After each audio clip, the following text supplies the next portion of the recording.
Au palais de justice de Melun, dans la minuscule salle d'assises, la salle I, les jurés qui n'ont pas été tirés au sort quittent les lieux, un à un.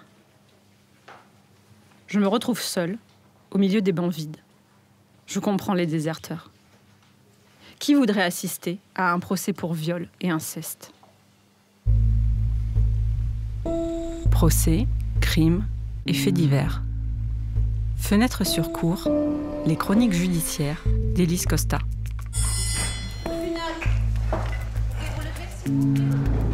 Saison 3.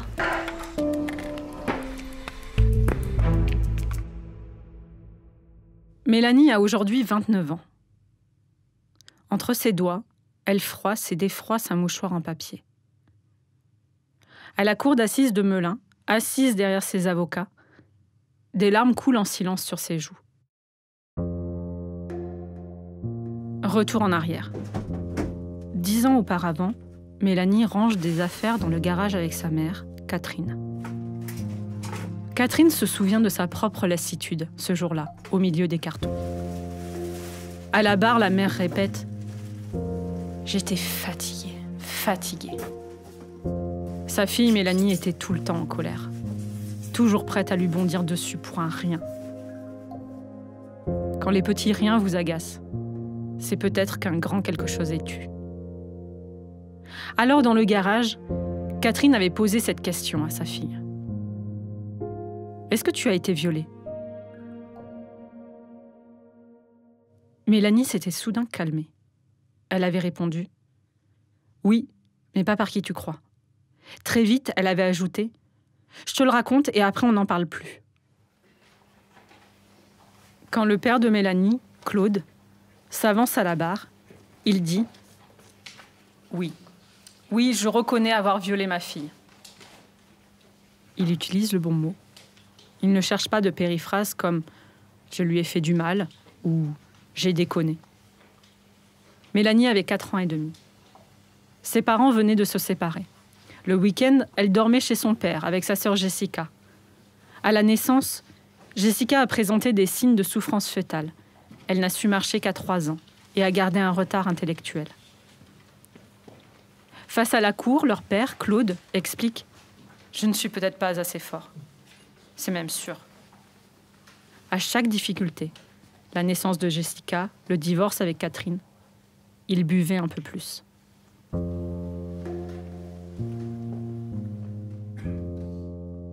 Mélanie se souvient de l'odeur de whisky. Elle dormait dans une chemise de nuit dans la mezzanine. Son père est monté. Il s'est mis sur elle, lui a demandé s'il pouvait entrer là. Qu'est-ce qu'une enfant de 4 ans et demi pouvait bien répondre à ça? Le président de la cour d'assises regarde Claude debout à la barre. Il lui demande « C'est quoi la première responsabilité d'un père ?» « De protéger son enfant », reconnaît Claude. Quelle autre certitude pour un parent et pour son enfant? Ensuite, Mélanie ne sait plus ce qu'il s'est passé. C'est le trou noir. Elle a pleuré. Claude a arrêté. Un seul autre souvenir. Elle est dans la salle de bain et son père lui parle de l'autre côté de la porte.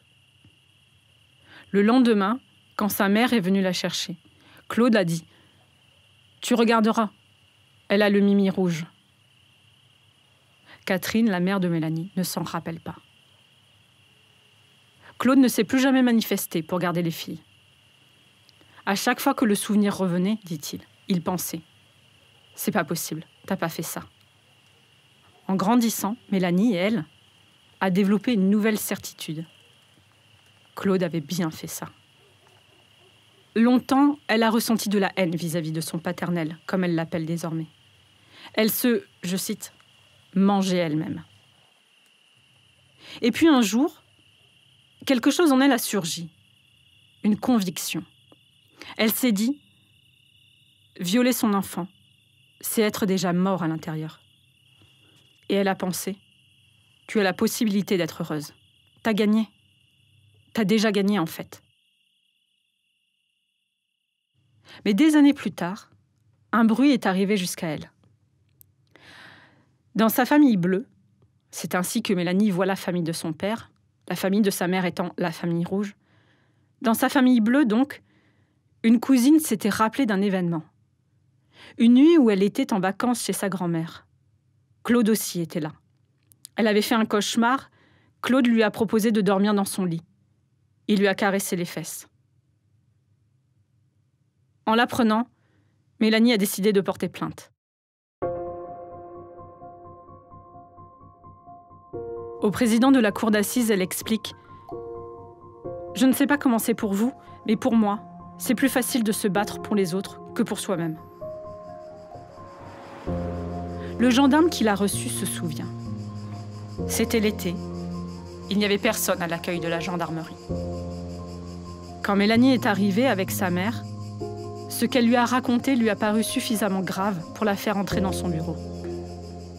La jeune femme lui est apparue très calme. Il n'a pas senti de volonté de vengeance. La psychologue qui a rencontré Mélanie pose les mêmes mots sur son ressenti. Pas de volonté de vengeance. Au début de l'entretien, la psychologue allait un peu vite.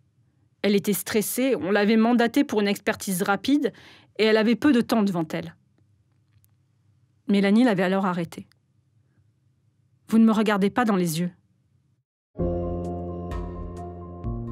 Mélanie a aussi vu Claude toucher sa sœur, Jessica, devant un film pornographique. Elle dit que ces faits sont plus graves que pour elle, car sa sœur ne pouvait pas se défendre.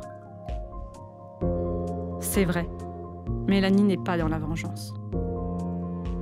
Aujourd'hui, elle ne ressent ni amour, ni haine, juste la pesanteur de la vérité. Le procès est une suite logique, un processus qui suit son cours. Elle dit « C'est quelque chose que j'ai gardé très longtemps. Je vous assure que ce n'est pas évident de vivre avec. Peut-être que le procès peut cicatriser ce quelque chose au bout du compte. » Pour la prison, Mélanie n'est pas sûre. Elle n'est pas sûre d'avoir besoin que Claude fasse des années de prison. Mélanie a toujours travaillé. Aide aux personnes âgées, vendeuse, femme de ménage, animatrice dans un parc d'attractions. Mais ce qui l'épanouit le plus, c'est le contact avec les enfants. Elle ne veut pas les protéger, assure-t-elle, mais leur donner l'opportunité de se protéger eux-mêmes. Elle précise « Je veux qu'ils sachent qu'ils sont extraordinaires. » Son avocat se lève. Il lui demande si elle veut avoir des enfants. Mélanie hésite, se mord la lèvre. La question, en réalité, en entraîne une autre. Et cette autre question la fait sangloter. À la barre, elle se met à pleurer. « Je veux en avoir, mais d'abord il faut trouver l'homme et ne pas se demander, ça peut paraître bizarre, mais est-ce que cet homme ne va pas violer mes enfants ?» Faire confiance, c'est aussi un long processus. Mais il y a une chose que Mélanie ne sait pas. Un matin où elle consultait la liste des procès d'assises à venir, l'avocate générale a vu son dossier passer. Il y avait écrit « Viol sur mineur ». L'avocate générale n'a pas réfléchi. Elle a immédiatement demandé à s'en occuper. Car l'histoire de Mélanie enfant réveille quelque chose en elle. Quelque chose qu'elle n'a jamais oublié, elle non plus. Et que je vous raconterai dans le prochain épisode. Fenêtre sur cour est un podcast produit par Arte Radio. Vous pouvez l'écouter sur le site arteradio.com ou votre application de podcast favorite. N'hésitez pas à nous soutenir en laissant des étoiles ou des commentaires. Rendez-vous dans 15 jours pour le prochain épisode.